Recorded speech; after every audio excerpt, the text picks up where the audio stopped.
Selamat berjumpa dalam Renungan Harian Provinsi MSC, edisi hari Kamis, tanggal 19 Mei 2022. Bacaan kitab suci yang kita renungkan adalah Injil Yohanes, pasal 15 ayat 9 sampai 11. Saudara-saudariku yang terkasih, hidup sukacita adalah kerinduan setiap umat manusia.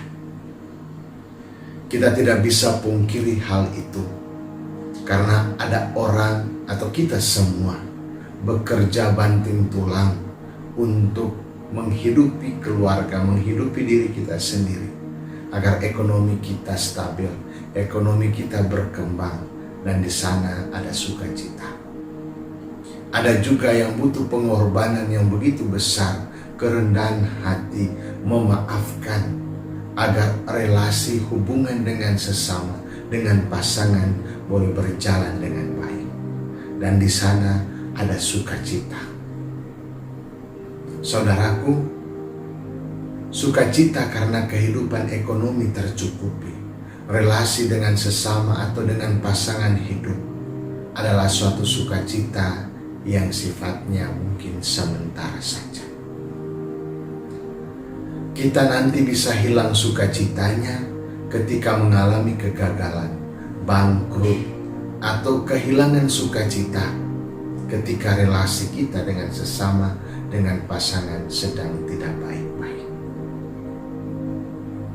Sukacita kita lalu tergantung pada berhasil atau tidaknya usaha kita, berhasil atau tidak kerja keras kita, atau aman tidaknya relasi kita dengan orang lain.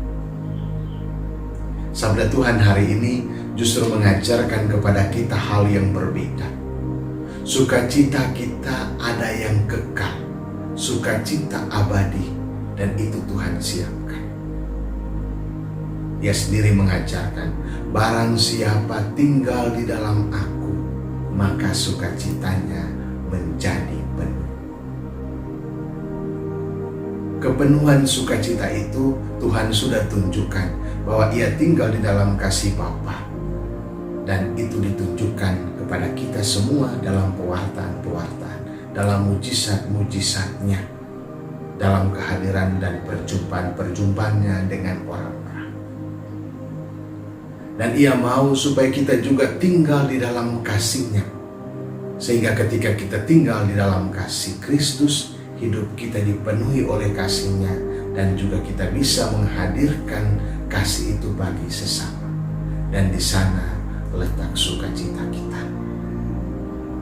Maka ketika kita mau hidup di dalam kasih Tuhan, tinggal di dalam kasih-Nya, caranya adalah menuruti perintah-perintahnya. Terdengar mudah, taat dan setia pada perintah-perintahnya, tetapi dalam proses perjalanan tentu ada kesulitan, tentu ada tantangan-tantangan. Di sana butuh kesetiaan kita. Bahwa ketika kita tinggal di dalam kasih Tuhan, bisa saja kita dikucilkan dari lingkungan kita. Kita mungkin saja berjumpa dengan begitu besar tantangan-tantangan, bahkan menghambat kita. Tetapi setialah, di sanalah letak sukacita kita. Saudara-saudariku yang terkasih, maka ketika kita tinggal di dalam kasih Tuhan, di mana sukacita kita menjadi penuh, maka hadirnya kita itu mengayomi, bukan menindas, memberi jalan, bukan menghambat, mengampuni, bukan mendendam atau membenci. Maka mari kita semua yang telah mengalami kasih Tuhan, kini dipanggil, diajak untuk tinggal di dalam kasih-Nya. Kalau kita tinggal di dalam kasih-Nya, maka sukacita kita bukan tergantung lagi seberapa besar kerja keras kita, bukan lagi tergantung seberapa nyaman dan damai relasi kita, tetapi sukacita kita adalah ketika kita taat dan setia pada ajarannya meski ada tantangan. kita tetap setia dan taat pada perintahnya meski ada godaan-godaan. Karena dalam penderitaan pun, ketika kita lakukan semuanya dalam kasih Tuhan, maka ada damai, ada ketenangan, ada kasih di dalam hidup kita. Mari hidup dalam kasih Tuhan, karena Ia sendiri mengajarkan bahwa sukacita yang penuh bukan hanya terletak pada keberhasilan-keberhasilan kecil yang kita capai, tetapi terlebih pada kesetiaan kita pada perintah-perintah.